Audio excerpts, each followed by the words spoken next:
अकाल और उसके बाद का दूसरा भाग हम देखेंगे। इस दूसरे भाग में भी 4 पंक्तियां हैं जो सुकाल को दर्शा रही हैं।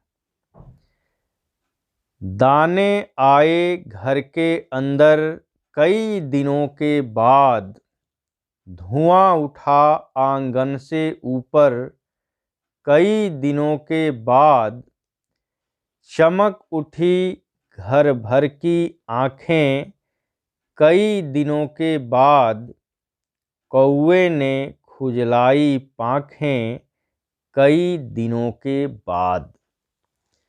पहले भाग में हमने देखा कि कई दिनों शब्द पहले आया है जो अकाल को दर्शा रहा है, और दूसरे भाग में कई दिनों ये शब्द बाद में आ रहा है जो सुकाल को दर्शा रहा है।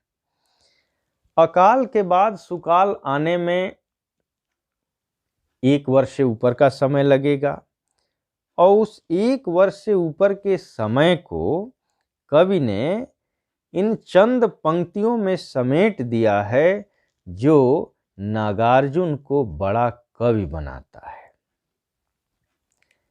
दाने आए घर के अंदर। दाने कब आएंगे? बाजार से खरीद के नहीं आए हैं। अकाल के बाद बादल लगे, बारिश हुई, खेती हुई, उपज हुई, इसके बाद घर के अंदर दाने आए हैं। कई दिनों के बाद, यानी वर्षों बाद उस घर में दाने आए हैं।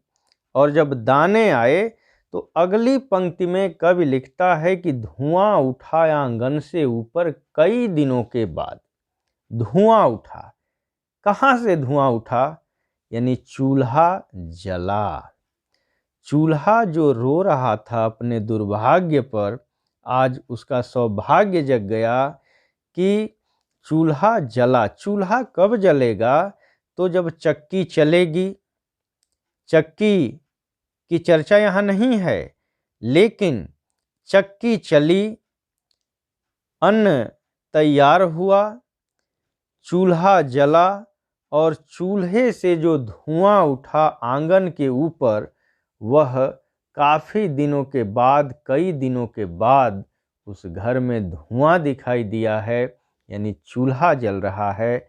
और चूल्हा जलने के साथ ही जब घर के लोगों ने उस धुएं को देखा तो उस धुएं में इतना आकर्षण है कि कवि लिखता है कि चमक उठी घर भर की आँखें कई दिनों के बाद। पूरे घर के जितने भी सदस्य हैं, सबकी आँखें चमक उठी, सब में एक अलौकिक ज्योति आ गई। कारण कि वर्षों से भोजन नहीं मिला है, घर में कुछ बना नहीं है, जैसे तैसे वो जी रहे हैं।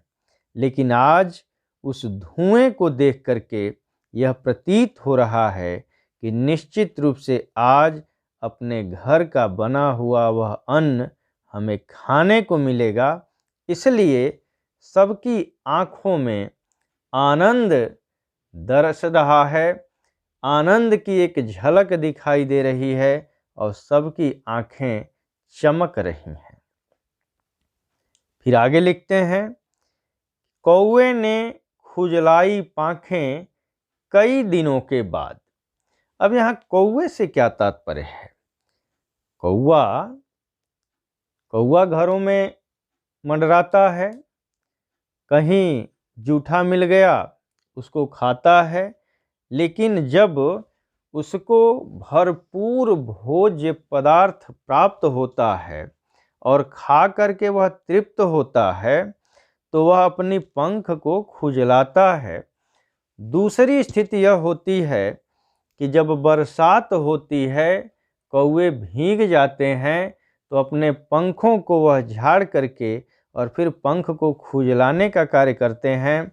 तो यहाँ कौवे ने खुजलाई पाँखें, इसमें 2 संकेत है कि बरसात भी हुई, अन्न भी पैदा हुआ, और अन्न इतना पैदा हुआ कि घर भर स्वयं भी खा रहा है और पक्षियों को भी दाने मिल रहे हैं।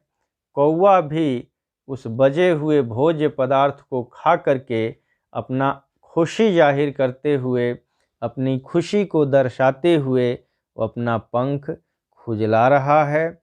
तो इस तरह से अकाल और उसके बाद यह कविता बिंब को दर्शा रही है। बिंब विधान की बड़ी कविता है और नागार्जुन की जो प्रतिभा है कि एक बहुत बड़े कलेवर को एक छोटे कविता के रूप में, छोटे रूप में प्रस्तुत कर देना, लेकिन उसका काफ़ी व्यापक असर हो, यह देखने को मिलता है।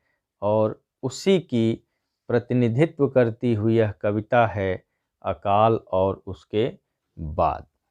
फिर एक दूसरी कविता लेकर के हम आएंगे, तब तक के लिए अनुमति दीजिए। बहुत बहुत धन्यवाद।